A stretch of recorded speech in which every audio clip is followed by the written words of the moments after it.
যে কোনো এক্সচেঞ্জার থেকে 0.015 বিএনবি নিয়ে আসবেন, কারণ ফি লাগবে ওই জায়গায়। তার পরবর্তীতে ব্রিজ নাও যে অপশনটা আছে ওইটার উপর ক্লিক করবেন। ব্রিজ নাও অপশনে ক্লিক করার পরবর্তীতে উটো ফাইন্যান্সের যে পেজটা আছে ওইটা নিয়ে যাবে। নিয়ে যাওয়ার পর আপনাদের ওয়ালেটটা কানেক্ট করা লাগবে। তো উপরে যে ওয়ালেট কানেক্ট অপশন আছে ওই জায়গায় ক্লিক করবেন। মাঝখানে ক্লিক করলে অনেক সময় হইতেছে না, তো উপরে যে ওয়ালেট কানেকশন অপশন আছে ওই জায়গায় ক্লিক করলে দেখবেন হয়ে যাবে।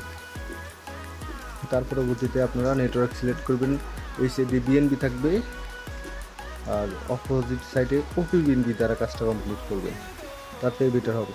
ওপি বিএনবি দ্বারা কাজ কমপ্লিট করলে আপনাদের ফি কম যাবে। সিলেক্ট করে নেবেন আপনারা নেটওয়ার্কগুলো। আমি যদি ওই সাইডে ওপি বিএনবি দিছি আর ওই সাইডে বিএনবি দিছি, তো আপনারা সুইচ করে নেবেন। তার পরবর্তীতে আপনারা বিএনবিটা সিলেক্ট করে নেবেন। ওই জায়গায় ইথারিয়াম আছে, ওই জায়গায় বিএনবিটা সিলেক্ট করে নেবেন।